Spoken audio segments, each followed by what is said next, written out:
அல்லேலூயா. ஆண்டவரும் இரட்சகருமாகிய இயேசு கிறிஸ்துவின் ஈடே நேற்ற நாமத்திலே உங்களை யாவரையும் வாழ்த்துவதிலே அதிக மகிழ்ச்சி அடைகிறேன்.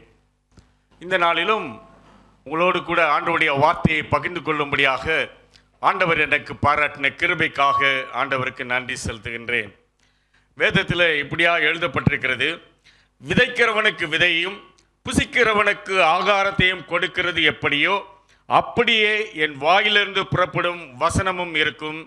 அது வெறுமையாய் என்னிடத்தில் திரும்பாமல் அது நான் விரும்புகிறதை செய்து நான் அதை அனுப்பின காரியமாகும்படி வாய்க்கும் என்று கர்த்தர் சொல்கிறார்.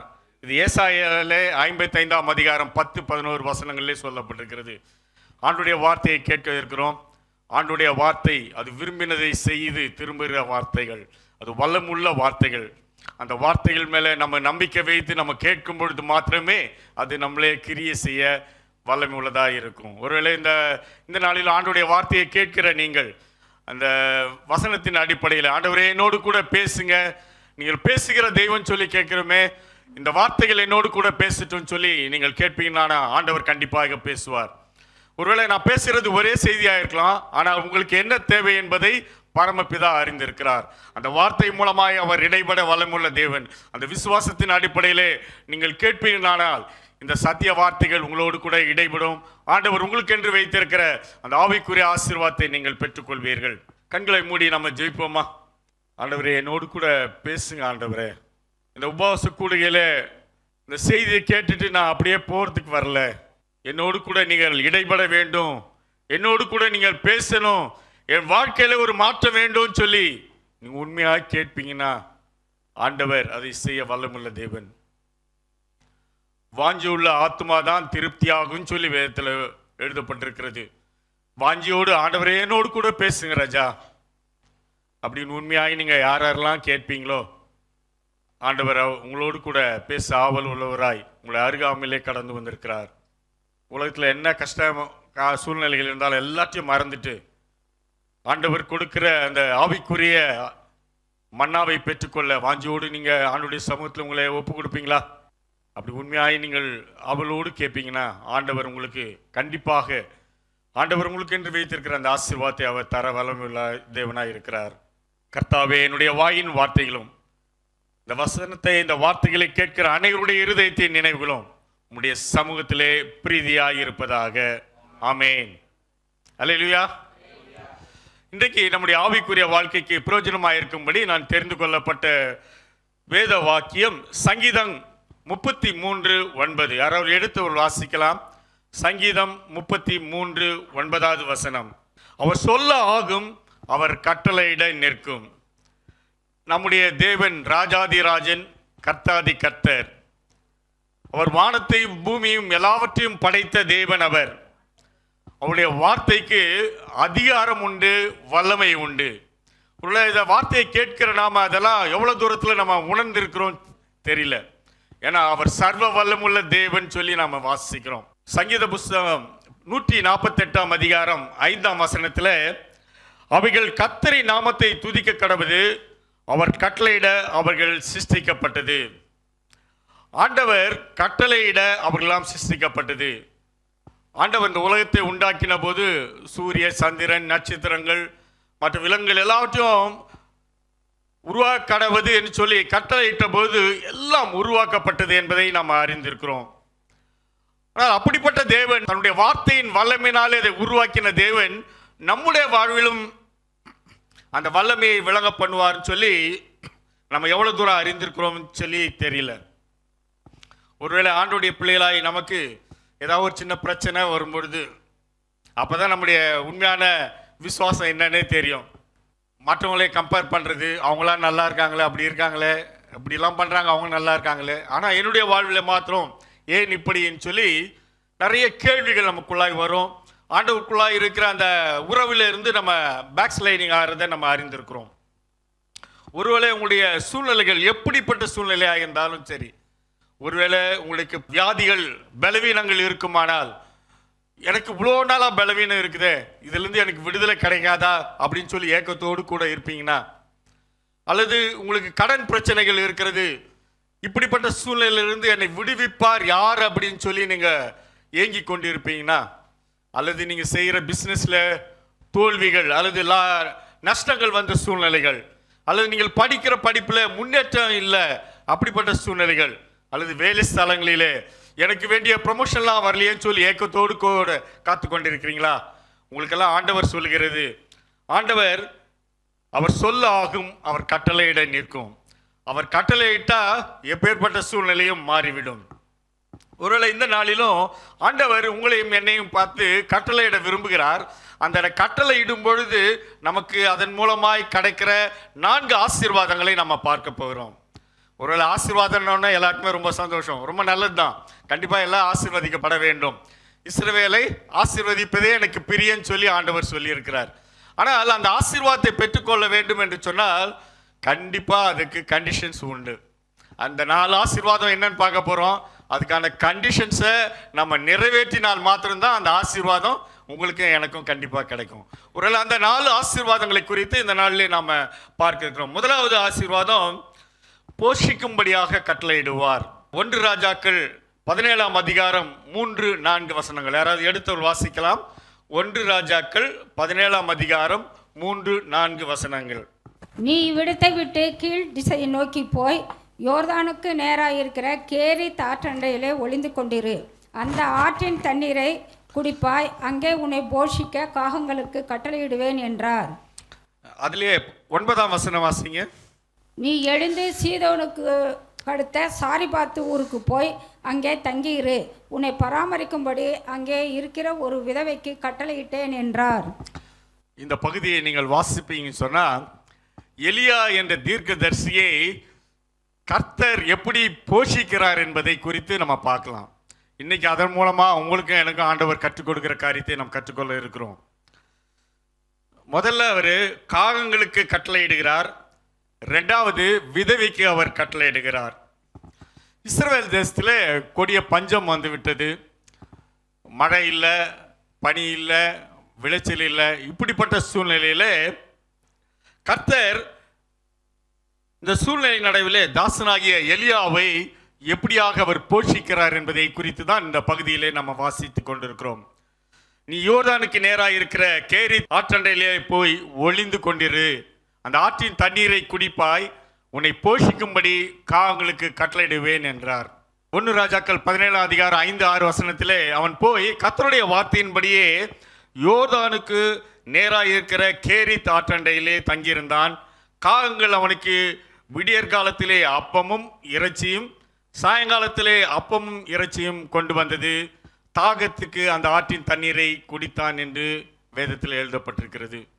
கிறிஸ்துக்குள் பிரியமானவர்களே, இந்த பகுதியை நான் வாசிக்கும் போது எனக்கு மனதில் ஒரு காரியம் பட்டது. எவ்வளோ பறவை இருக்கு, எதுக்கு காக்காவை போய் ஆண்டவர் போஷிக்க சொல்லி எலியாவை அனுப்புனான்னு சொல்லி எனக்கு மனதில் ஒரு கேள்வி.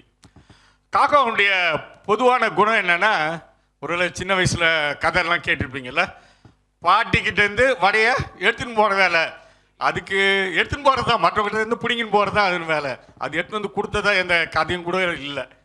அப்படிப்பட்ட காகத்தை எலியாவை போஷிக்கும்படியாக ஆண்டவர் அனுப்புறாருன்னா யோசிச்சு பார்த்தா ஏதோ ஒரு சிறப்பு காரியம் இருக்குது பாருங்களேன். அந்த காகங்களுடைய இயற்கையான அந்த குணத்தை கூட ஆண்டவர் மாற்றி, ஏன்னா யாருமே யோசிக்க மாட்டாங்க காக்கா எடுத்து வந்து கண்டிப்பாக தரோன்ட்டு. ஆனால் அந்த காக்காவை கூட கொண்டு வந்து கொடுக்கும்படி செய்கிற ஆண்டவர்னா நம்முடைய ஆண்டவர் எப்படிப்பட்ட ஆண்டவர்ல. சூழ்நிலைகள் எப்படிப்பட்ட சூழ்நிலைகள் இருந்தாலும் முடியவே முடியாது. இது ப்ராக்டிக்கலாக காக்கா எடுத்து வந்து கொடுக்கறதுக்கு வாய்ப்பே கிடையாது. ஆனால் அப்படிப்பட்ட சூழ்நிலையின் மத்தியிலும் ஆண்டவர் செய்ய முடியும் என்பதை இதில் நிரூபித்து காட்டுகிறார். கிறிஸ்துக்குள் பிரியமானவர்களே, உங்களுடைய வாழ்விலும் என்னுடைய சூழ்நிலை இதுக்கு மேலே வாய்ப்பே கிடையாது, அவ்வளோதான், என் வாழ்க்கை முடிஞ்சு போச்சு, என்னுடைய பலவீனம் அவ்வளோதான் அப்படின்னு சொல்லி யோசித்து கொண்டிருக்கீங்களா? அல்லது என்னுடைய சூழ்நிலைகள், கடன் பிரச்சனைகள், இப்படி இது நான் அதில் மூழ்கியே போயிட்டேன், இனி என்னால் வெளியே வர முடியாதுன்னு சொல்லி யோசித்து கொண்டிருக்கீங்களா?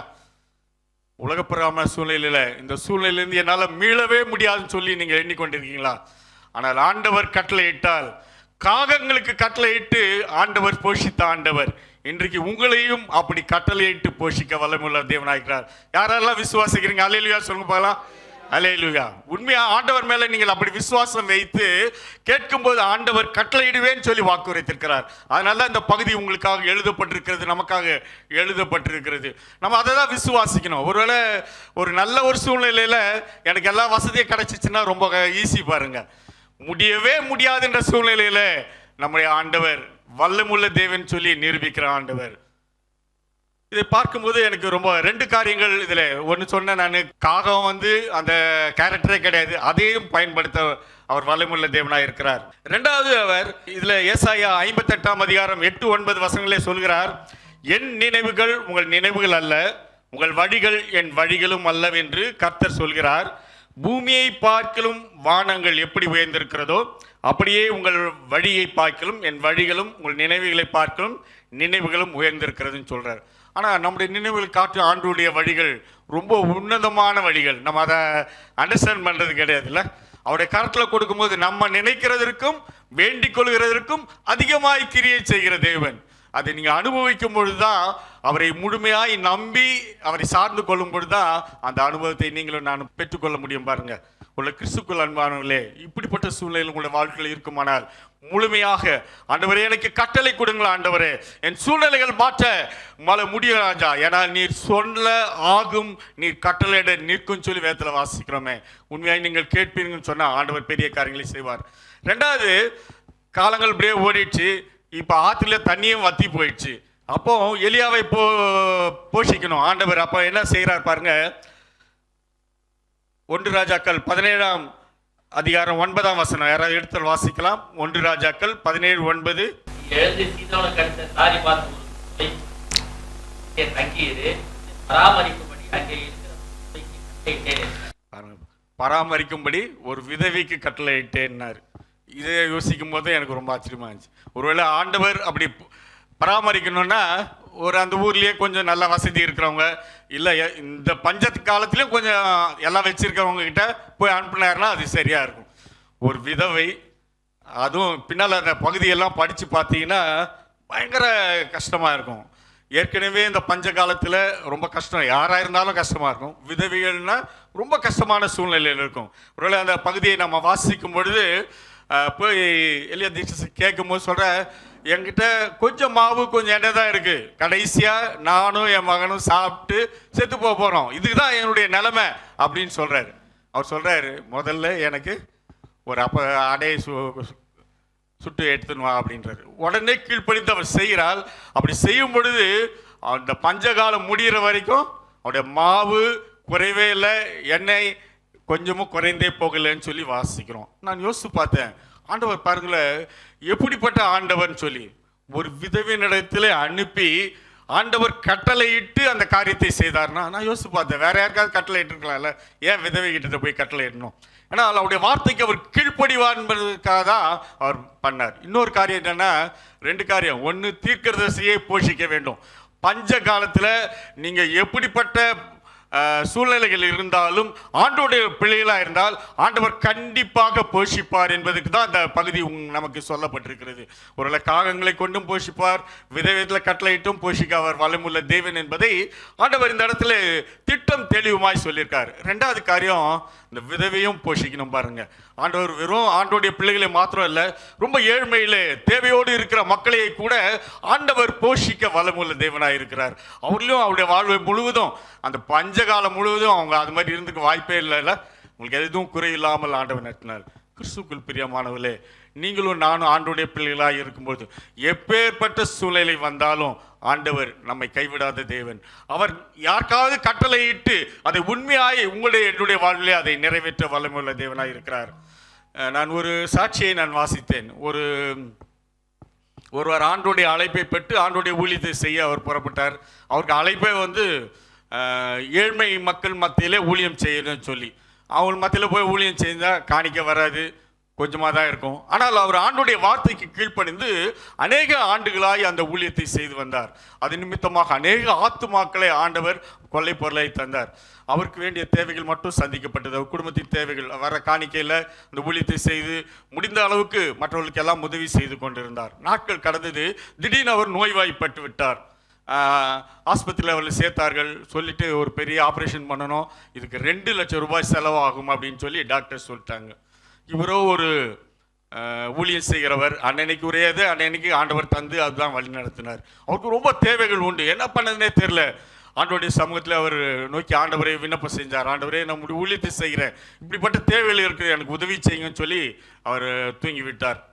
அடுத்த நாள் காலையில் 5 மணிக்கு அவருடைய வீடு தட்டப்படுகிற சத்தம் கேட்டது. எழுந்து அவர் வீட்டுக்கு போய் பார்க்குறார். ஒருவர் வந்து விடிய காலையிலே வந்து நிற்கிறார். யாரோ புது முகமாக, யார் வேணும் உங்களுக்கு அப்படின்னாரு. பாஸ்டர் மோகன் நீங்கள் தானே அப்படின்னாரு. ஆமாங்கய்யா அப்படின்னாரு. ஒன்றும் இல்லை, நேற்று இரவிலே நான் தூங்கி கொண்டிருந்தேன், ஆண்டவர் என்னை எழுப்பி சொன்னார், நீ இன்னைக்கு போய் அந்த பாஸ்டர் மோகன் இந்த வீட்டில் இருக்கிறாரு, அவருக்கு 2 லட்சம் ரூபா கொடுத்துட்டு வா அப்படின்னார். நான் நேற்று தினத்தில் தான் பேங்க்லேருந்து அந்த 2 லட்சம் ரூபாய் எடுத்துன்னு வந்தேன், என்னுடைய சொந்த செலவுக்காக எடுத்து வைத்திருந்தேன். ஆண்டவர் சொன்னார், காலையில் எழுந்த முதல் வேலை உங்களுக்கு கொடுத்துடணும்னு சொல்லி வந்தேன் அப்படின்னு சொல்லி அந்த ஊழியக்காரர் சொல்கிறார். ஆண்டவர் பாருங்க எவ்வளவு கட்டளை இடுகிறார் அப்படின்னு சொல்லி அந்த வசனத்தை தான் நான் அதில் நினைப்பூட்ட விரும்புகிறேன். அந்த தனி நபருக்கு அவர் கட்டளையிட்டார், நீ போய் காலையில் போய் அவருக்கு பணத்தை அந்த கொடுத்துரு அப்படின்னு சொல்லி. ஆண்டவர் ஆண்டோடைய பிள்ளைகளுக்கு எப்படிப்பட்ட காரியங்களை செய்கிறார் பாருங்க. கரெக்டாக அந்த காலையில் வந்துச்சு, அவர் போனார், ஹாஸ்பிட்டலில் போய் பணத்தை கட்டினார், ஆப்ரேஷன் ஆகி எல்லாம் சரியாகி வந்துட்டார். அவர் தன்னுடைய சாட்சியில் எழுதுகிறார், ஆண்டவர் நம்முடைய தேவைகளை கட்டளையிட்டு, இந்த சூழ்நிலை எனக்கு தெரியும், என் சூழ்நிலையில் வேற யாரும் எனக்கு கடன் கொடுக்க மாட்டாங்க 2 லட்சம் ரூபாய், எப்படி வரதுக்கு வாய்ப்பே கிடையாது எனக்கு தெரியும். ஆனால் நான் ஆண்டவரை நோக்கி நான் விண்ணப்பம் பண்ணேன். ஆண்டவர் எப்படி அன்னைக்கு எலியா தீர்க்கதரிசியை காகங்களை கொண்டு போஷித்தாரோ, எப்படி விதவையை கொண்டு போஷித்தாரோ, அதே போல என்னையும் போஷித்தார். ஆண்டவருக்கே மகிமைன்னு சொல்லி அவர் சாட்சி பகிர்ந்தார். கிறிஸ்துவுக்குள் பிரியமானவர்களே, இன்னைக்கு நம்முடைய வாழ்க்கை எப்படி இருக்கிறது? தேவையின் மத்தியில் யாரை நோக்கி பார்த்து கொண்டு இருக்கிறோம்? இயேசு கிறிஸ்துவை நோக்கி நீர் கட்டளையிடும் சொல்லி ஆண்டவருடைய கட்டளை கொடுப்போமா? ஆண்டவர் கண்டிப்பாக முடியாத சூழ்நிலைகள் மத்தியிலே ஆண்டவர் அதை முடிய பண்ண வல்லமையுள்ள தேவனாக இருக்கிறார். 2வது காரியம், அவர் விடுதலையை கட்டளையிடுகிற தேவன். யோனா தீர்க்கதரிசியின் புஸ்தகம் 2ஆம் அதிகாரம் 10ஆம் வசனம், யாரோ எடுத்தவர் வாசிக்கலாம். யோனா 2:10. கர்த்தர் மீனுக்கு கட்டளையிட்டார், அது யோனாவை கரையிலே கக்கி விட்டது. கர்த்தர் மீனுக்கு கட்டளையிட்டார். இங்க பாருங்க, அங்க காகத்துக்கு கட்டளையிட்டார், விதவைக்கு கட்டளையிட்டார், இங்க மீனுக்கு கட்டளையிடுகிறார் ஆண்டவர். எல்லாருக்குமே நல்லா தெரியும், யோனா ஒரு ஆண்டவருக்கு பிரியமான ஒரு தீர்க்கதரிசி. அவர் அந்த நினிவே பட்டணம் இருந்த காலங்களில் அவர் வாழ்ந்து வந்தார். அந்த நினிவே பட்டணம் ரொம்ப அக்கிரமத்தினாலே நிறைந்திருந்தது, அவளை அழிக்கணும்னு சொல்லி ஆண்டவர் விரும்பினார். இவரை அனுப்புறார், நீ போய் நினிவேல போய் பிரசங்கம் பண்ணு அப்படின்னு. ஆனால் அவர் போல, அவர் எங்கே போயிட்டாரு? தர்ஷீக்கு கப்பல் ஏறிட்டார், வேற இடத்துக்கு போனோம் அப்படின்னு சொல்லி. ஆனால் ஆண்டவர் பாருங்க கட்டளை கொடுக்குறார். எதுக்கு கட்டளை கொடுக்குறாரா? சமுத்திரத்துக்கு கட்டளை கொடுக்குறார். பெரிய காற்று வந்துச்சு, புயல் வந்துச்சு, படகு ரொம்ப ஆட்ட ஆரம்பிச்சிச்சு. இவரு நல்லா கீழே படுத்து தூங்கி நிற்கிறாரு. எல்லாரும் பயந்து போய் இருக்கிற திங்ஸ் எல்லாம் வெளியே போட்டு எப்படியாவது உயிர் பழைச்சா போதும்னு சொல்லி எல்லாம் முயற்சி பண்ணி கொண்டு இருக்கிறார். இவர் தூங்கி கொண்டு இருக்கார். கீழே போய் பார்க்குறாங்க, நல்லா தூங்கி நிற்கிறார். அப்புறம் இவர் எழுப்பி, ஐயோ எல்லாம் மடிஞ்சு போக போகிறோமே, இப்படிப்பட்ட சூழ்நிலை இருக்கிற, நல்லா தூங்கி நிற்கிறியே அப்படின்னா. இவர் அப்போ தான் எழுந்து பார்க்குறாரு, இப்படிப்பட்ட சூழ்நிலை. உடனே அவருக்கு தெரிஞ்சிடுச்சு, இந்த சூழ்நிலை யாரால வந்துச்சு? அவரால் வந்துச்சுன்னு அவர் உடனே தெரிஞ்சுக்கினார். நம்மளை போக சொன்ன இடம் வேற, நம்ம வேற இடத்துக்கு போகிறோம், நம்மளால வந்துச்சுன்னு சொல்லி அவரை குறித்து கேட்குறாங்க, நீ யார், உன் பேர் என்ன, எந்த ஊர்லேருந்து வந்திருக்கா என்னன்னு. அப்போ எல்லாத்தையும் அவர் சொல்கிறாரு. அப்போ அவர் கேட்குறாங்க, இதுக்கு என்ன வழி அப்படின்னு. அவர் சொல்கிறாரு, என்னை தூக்கி நீங்கள் கடலில் போட்டுருங்க, எல்லாம் சரியாயிடும். உண்மையாக நடந்த சம்பவம் அது. கடலை தூக்கி போட்டுருந்தா கடல் அமைதியாயிடுச்சு, அவங்க சேஃபாக போயிட்டாங்க. அப்போ தான் யோனா உணர்ந்தார். யோனா அதோட முடியல. யோனாக்கு உடனே என்ன பண்ணார்? மீனுக்கு கட்டளை இடுகிறார், அவனை யோனாவை முழுங்கணும்னு சொல்லி. ஆண்டவர் எவ்வளோ அன்புள்ள ஆண்டவர் பாருங்களேன். யோனாவை தன் வைத்திருக்கிற திட்டத்துக்கு நேராக அவனை செலுத்துவதற்காக ஆண்டவர் செய்கிற காரியங்களை பாருங்க.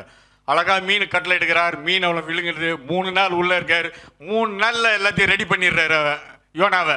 அப்போ தான் செய்த தவறு எல்லாத்தையும் ஆண்டோடைய சமூகத்தில் மன்னிப்பு கேட்டு, திருப்பி நீர் அனுப்புன நினிவே பட்டணத்துக்கே போறேன்னு உடனே திருப்பி என்ன பண்றாரு?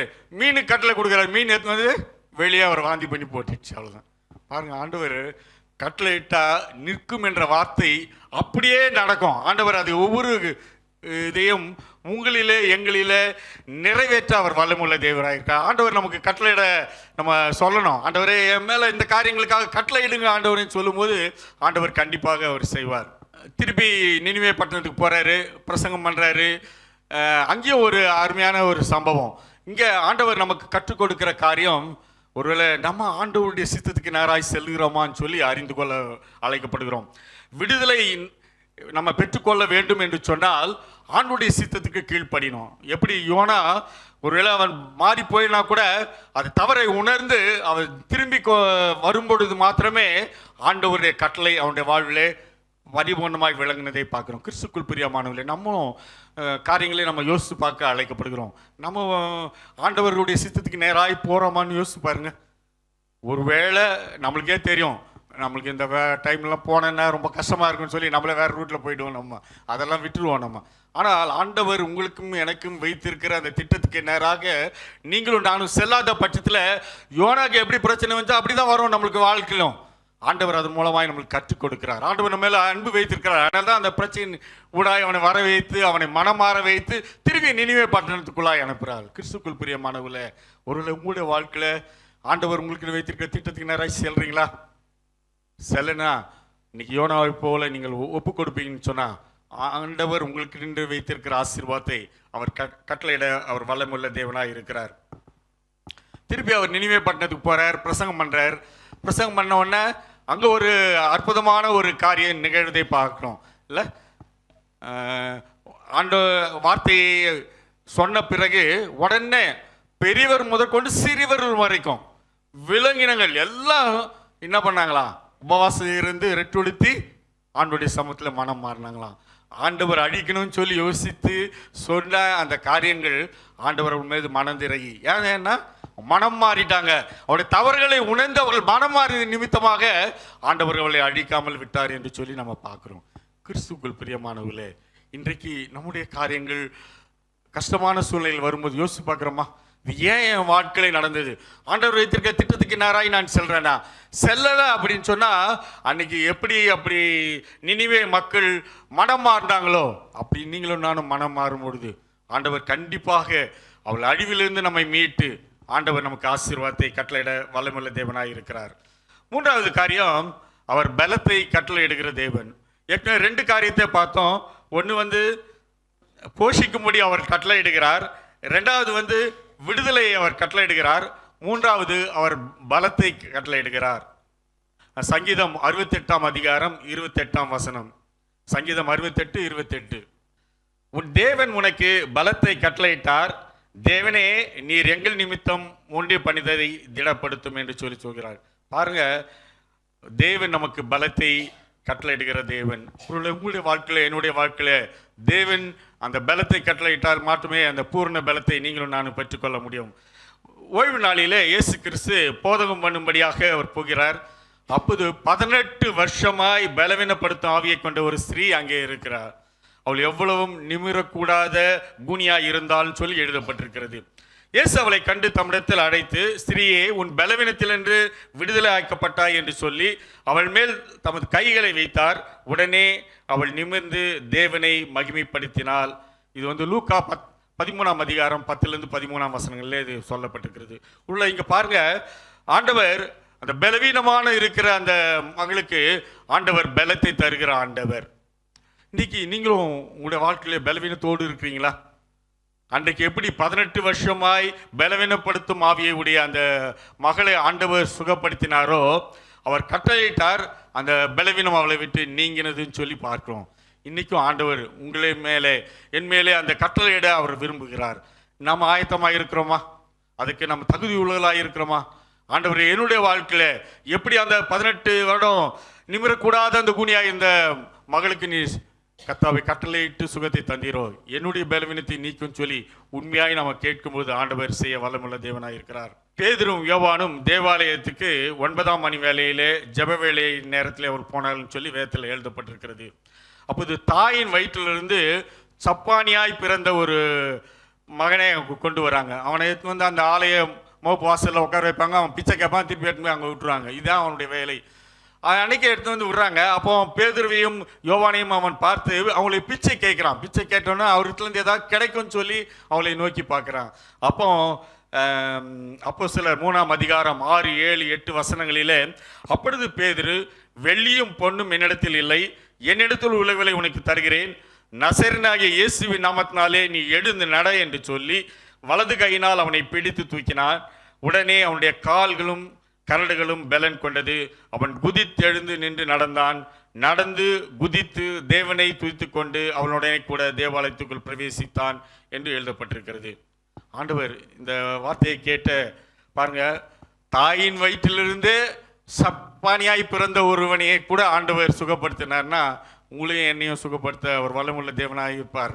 கண்டிப்பா அந்த விசுவாசத்தோடு கூட, ஆண்டவரே நீர் அவரை சுகப்படுத்தினீரே என்னையும் சுகப்படுத்தும் சொல்லி நம்ம விசுவாசத்தோடு நம்ம கேட்கும்போது ஆண்டவர் நம்முடைய பலவீனத்தை நீக்கி கட்டளையிட அவர் வல்லமுள்ள தேவனாய் இருக்கிறார். அந்த விசுவாசத்தோடு கேட்பீங்களா?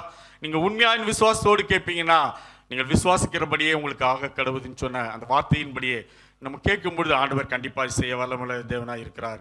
4வதாக சமாதானத்தை அவர் கட்டளையிடுகிறார். லூக்கா எழுதின சுவிசேஷம் 8ஆம் அதிகாரம் 25ஆம் வசனம். லூக்கா 8ஆம் அதிகாரம் 25ஆம் வசனம். அவர் அவர்களை நோக்கி, உங்கள் விசுவாசம் எங்கே என்றார். அவர்கள் பயந்து ஆச்சரியப்பட்டு, இவர் யாரோ, காற்றுக்கும் ஜலத்துக்கும் கட்டளையிடுகிறார், அவைகள் இவருக்கு கீழ்ப்படுகிறதே என்று ஒருவரோடவர் சொல்லி கொண்டார்கள். பாருங்க, நம்முடைய தேவன் யாருன்னா, காற்றுக்கும் கடலுக்கும் கட்டளையிட அவர் சொல்ல ஆகும், அவர் கட்டளையிட நிற்கும். நிறைய இன்சிடென்ட் நம்ம பார்த்துருக்கோம். ஒரு டைம் சிஷலோடு கூட படகுல அவர் போவார், அக்கறைக்கு போகிறதுக்காக பிரயாசப்படுவார். நல்லா தூங்கின்னு இருப்பார். திடீர்னு காற்று நிறையா வரும். அப்போ நல்லா தூங்கின்னு இருப்பார். எல்லாம் வருவாங்களா, நாங்கள் மடிந்து போகிறோமே, உமக்கு கவலை இல்லையா அப்படின்னும் போது அப்போ தான் இந்த வசனத்தை அவர் சொல்கிறார், உங்கள் விசுவாசம் எங்கே என்று கேட்கிறார். ஆண்டவர் நம்மோடு கூட இருக்கும் பொழுது எப்படிப்பட்ட புயல், எப்படிப்பட்ட பிரச்சனைகள் வந்தாலும் அது ஒன்றுமே நம்ம பண்ண முடியாது. உடனே பாருங்க, அவர் எழுந்து அவர் அமைதல் அது சொன்ன உடனே அந்த காற்றும் கடலும் அமைதியான உடனே அவங்களுக்கு ஆச்சரியமாயிடுச்சு. காற்றும் கடலும் அவர் சொல்றது கேட்குதே அப்படின்னு சொல்லி சீஷர்கள் ஆச்சரியப்பட்டார்கள் அப்படின்னு சொல்லப்பட்டிருக்கு. கண்டிப்பாக கேட்குமா? கேட்காத. ஏன்னா அவர் தான் உருவாக்கினவர். அவர் சர்வ வல்லமுள்ள தேவன். அவர் சொல்ல ஆகும், அவர் கட்டளையிட நிற்கும். எப்பேற்பட்ட காரியமாக இருந்தாலும் காற்றும் கடலையும் இன்னைக்கு கூட சயின்டிஃபிக்கெலாம் சொல்லி எல்லாம் நிறுத்தவே முடியாது பாருங்க. ஆனால் ஆண்டவர் அவர்களை செய்ய முடியும். ஏன்னா அவர் சர்வ வல்லமுள்ள தேவன். இன்றைக்கு உங்களுடைய வாழ்விலும் அப்பேற்பட்ட தேவனுடைய காரியங்களை அனுபவிக்க நீங்கள் வாஞ்ச உள்ளவர்களாக இருக்கிறீங்களா? லூக்கா 8:25 இயேசு அவர்களை நோக்கி, உங்கள் விசுவாசம் எங்கே என்றார். அவர்கள் பயந்து ஆச்சரியப்பட்டு, இவர் யாரோ, காற்றுக்கும் ஜலத்துக்கும் கட்டளையிடுகிறார், அவைகளும் இவருக்கு கீழ்ப்படுகிறது என்று ஒருவரோடொருவர் சொல்லி கொண்டார்கள். காற்றும் கடலும் அவருடைய வார்த்தைக்கு கீழ்ப்படிதுன்னா எல்லாவற்றையும் அவருக்கு கீழ்ப்படிய பண்ணுது தேவன். ஏன்னா அவர் சர்வ வல்லமுள்ள தேவன். அப்பேற்பட்ட தேவனை நாம் பெற்றிருக்கிறோம். ஒருவேளை இந்த நாளிலே இந்த செய்தியை கேட்டுக்கொண்டிருக்கிற உங்களுடைய வாழ்விலே எப்பேற்பட்ட சூழ்நிலையில் இருந்தாலும் ஆண்டவர் கட்டளையிட்டார்னா அதை மாற்ற வல்லமுள்ள தேவன். உலகத்தில் மனிதர்கள் இதெல்லாம் முடியவே முடியாதுன்னுவாங்க, ஆனால் ஆண்டவரால் எல்லாம் முடியும். ஏன்னா அவர் சர்வ வல்லமுள்ள தேவன். அவர் மேலே விசுவாசம் உள்ளவர்களாய் நம்ம அவர்களை எவரையே கேட்டுக்கொள்வோமோ அவற்றை எல்லாம் பெற்றுக்கொள்வோம் என்று சொல்லி நம்ம வேதத்தில் வாசிக்கிறோம். கிறிஸ்துக்குள் பிரியமானவர்களே, அந்த விசுவாசம் நமக்குள்ளே இருக்கிறதா? எப்படி முதல் காரியத்தை நம்ம பார்த்தோம்ல, போஷிக்கும்படி கட்டளை இடுகிறார். எப்படிப்பட்ட காரியங்களை போஷிக்கிறார்? இல்லாத சூழ்நிலையின் மத்தியிலே காகத்தை கொண்டு விதைவை கொண்டு போஷித்தது ஆண்டவர். இன்றைக்கு உங்களுடைய தேவைகள் எப்படிப்பட்ட சூழ்நிலை இருந்தாலும் அவற்றை கொண்டு ஆண்டவர் உங்களை போஷிக்க வல்லமையுள்ள தேவனாய் இருக்கிறார். 2வது பார்த்தோம், விடுதலையை கட்டளை இடுகிறார்.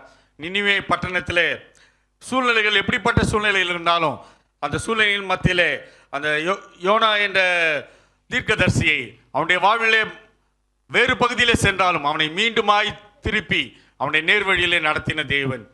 அது மாத்திரமல்ல, அந்த நினிவே பட்டணம் அழிக்கப்பட வேண்டிய ஒரு பட்டணம், ஆனால் மனம் திரும்பின பொழுது ஆண்டவர் கட்டளையிட்டு அந்த அழிவை அந்த இடத்திலிருந்து நீக்கினதை நம்ம பார்க்கணும். கிறிஸ்துக்குள் பிரியமானவர்களே, உங்களுடைய வாழ்விலே ஒருவேளை நம்முடைய வாழ்விலே அந்த மனமாற்றம் இருக்கிறதா? நம்ம ஆண்டவருடைய சித்தத்தின்படி செய்யாத வேறு வழியில் போகும்பொழுது ஆண்டவரே என்னை மாற்றும் சொல்லி நீங்களும் நானும் மனம் மாறும் பொழுது ஆண்டவர் கண்டிப்பாக அவர் விடுதலை தர வல்லமையுள்ள தேவனாக இருக்கிறார். 3வது காரியத்தை பார்த்தோம், பலத்தை கட்டளையிடுகிறார்னு சொல்லி. 18 வருஷமாய் பலவீனப்படுத்த ஆவியுடைய அந்த சகோதரியை ஆண்டவர் சுகப்படுத்தின ஆண்டவர் இன்றைக்கும் உங்களையும் என்னையும் சுகப்படுத்துவது அதுக்கு ரொம்ப லேசான காரியம். பாருங்க, பேதுருவும் யோவானும் அவர்கள் அவரிடத்துல பிறவி சப்பான இந்த ஒரு மனிதனை கொண்டு வரும் பொழுது அவருடைய வார்த்தையினாலே அவர் சுகமாக்கினதை பார்க்கிறோம். அவனுடைய வார்த்தை வல்லமுள்ள வார்த்தைகள். உங்களை அதை நம்ம விசுவாசிக்கிறோமா? விசுவாசித்தால் கண்டிப்பாக ஆண்டவர் அந்த பலத்தை உங்களையும் என்னுடைய வாழ்விலும் கட்டளையிடுவார். 4வது, அவர் சமாதானத்தை கட்டளையிடுகிறார். இல்லை, கடல் எப்படிப்பட்ட சூழ்நிலையில் அலைகள் வந்தாலும் ஆண்டுடைய வார்த்தையினாலே அப்படிப்பட்ட பிரச்சனைகள் எதா இருந்தாலும் அவர் மாற்ற வல்லமுள்ள தேவன். அவர் மேலே உண்மையாய் நம்பிக்கை வைக்கும் பொழுது ஆண்டவர் தம்முடைய வார்த்தையை அனுப்பி, வல்லமுள்ள வார்த்தைகளை அனுப்பி அவர் எல்லாவற்றையும் செய்ய வல்லமுள்ள தேவனாய் இருக்கிறார். ஆண்டவர் முடியாதவளை இல்லாதவளை இருக்கிறது போல அழைக்கிற தேவன் சொல்லி வேதத்தில் வாசிக்கிறோம். இந்த சூழ்நிலையே கிடையாது, ஆனால் ஆண்டவர் உருவாக்கார். எத்தனையோ நம்ம சாட்சிகளை கேட்டுக்கிறோம்ல, கிட்னி எல்லாம் ஃபெயிலியர் ஆகி முடியவே முடியாது டாக்டரால் கைவிடப்பட்டவங்கள திருப்பி ஸ்கேன் எடுத்து பார்க்கும்போது புது கிட்னியாக இருக்குது அப்படின்னு சொல்லி சாட்சி கேட்டுக்கிறோம். இல்லாதவர்களை, ஒன்றுமே இல்லாத முடிந்து போன காரியங்களை கூட, செத்து போன காரியங்களை கூட உயிர்ப்பிக்கிற தேவன் அவர் நம்முடைய தேவன். உள்ள ஆண்டுடைய கருத்தில் அதை ஒப்பு கொடுப்போமா? உங்களை கிறிஸ்துக்குள் பிரியமானவர்களே, இன்றைக்கு ஆண்டவர் உங்களோடு கூட பேசின காரியம், ஆண்டவர் உங்களுடைய வாழ்க்கையிலே அவர் கட்டளையிட விரும்புகிறார். என்னென்ன காரியங்களை கட்டளையிட விரும்புகிறாரோ, என்னென்ன தேவையின் மத்தியில் இருக்கிறீங்களோ, ஆண்டவரே என்னுடைய வாழ்விலே நீர் கட்டளையிடும் ஆண்டவரே, இதெல்லாம் கேட்டனே என்னுடைய வாழ்வில் நீங்கள் செய்யுங்கன்னு சொல்லி உண்மையாக கேட்பீங்கன்னு சொன்னா ஆண்டவர் அதை கட்டளையிட பலமுள்ள தேவனாக இருக்கிறார்.